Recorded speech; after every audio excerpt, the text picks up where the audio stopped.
So we're here in the lovely yet swampy New Orleans, and the last few days it has been raining nonstop, like torrential downpour. So we were hanging out in the trailer, and all of a sudden we started noticing water flowing into the bedroom. And we came outside, and it looked like it was coming from the awning rail. So now we're these people with the tarp over the trailer. I ratchet tied it down. It should be a good temporary fix until we need to move. So yeah, New Orleans has been good to us so far, but that was not very swag. What's up, guys? We are coming to you from New Orleans. We're staying at St. Bernard State Park, which is about a half hour, 45 minutes from the center of town. So the first morning we were here, I went outside the trailer to do my morning stretch routine, which is like a few yoga poses. Put my mat down, did my thing, and as I was stretching out, I noticed a shiny object on the ground. And I picked it up, and it was a really old quarter.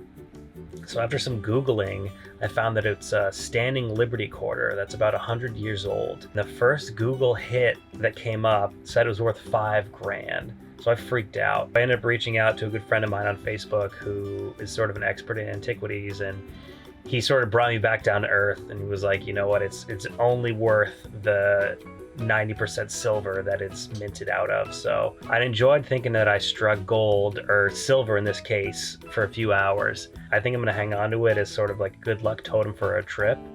If there's anything we need, it's good luck. It has been raining a ton since we got here. We showed up and it was relatively dry, but the campground has turned into a swamp since. But otherwise, it's been a pretty awesome spot. I really like New Orleans. I've been here a few times. It's a city that just feels alive and different. I really enjoyed walking around New Orleans and getting to see the architecture and all the different buildings and streets, especially down in the French Quarter.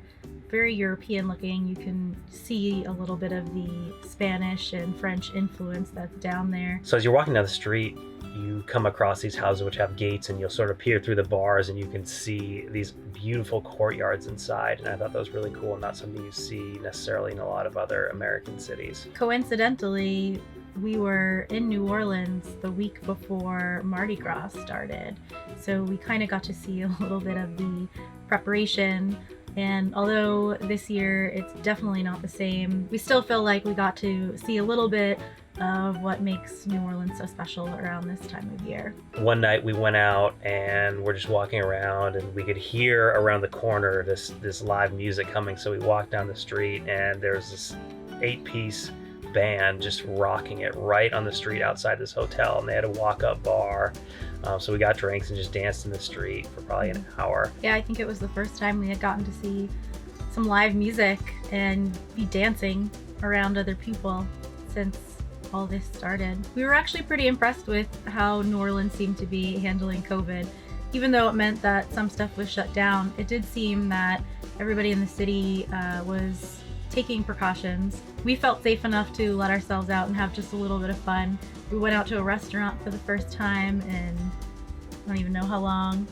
A year probably. We had to do something for the Super Bowl. I wasn't going to watch it on my little iPhone in the trailer, so we found a wine bar that had an awesome outdoor space, and it was awesome. They had screens everywhere, and being like one of the first places I've been out to in a while, it felt really special to watch some good football, Tom Brady, and enjoy some Southern food at the same time. So that was pretty special. That was right when we got here. And we got to score some Abita beer, including some of my favorite, their strawberry lager. It's hard to come by in the Northeast. Yeah, I haven't seen it in years. So something that was at the top of Tina's bucket list was going to Cafe Du Monde and having a beignet and cafe au lait. So we got to do that twice, actually. We picked him up and walked over to the Mississippi River and just sort of watched the boats go by, which was really cool. Also, I really wanted to find some king cake, which is a traditional cake that you can find, especially around Mardi Gras in New Orleans. And it's usually filled with delicious fillings, and it's really colorful, and I just heard it was delicious, so I wanted to get me some. So we went to the King Cake Hub and we got ourselves some mini king cakes and ate that by the river. So we were gonna head to Austin from here, but the weather is looking really cold. They're having some freezing temperatures and some really bad accidents on the highway. So we're gonna try to find another place in Texas that's got a little warmer weather. But keep your fingers crossed for us that we can find some, because if it gets cold and if we freeze, it is not a good experience. It's not a Four Seasons trailer, so we're hoping we're able to sort of dodge the cold and continue out west. So see you next time. We were pretty impressed with how seriously the city of New Orleans seemed to be taking COVID, and it actually seemed...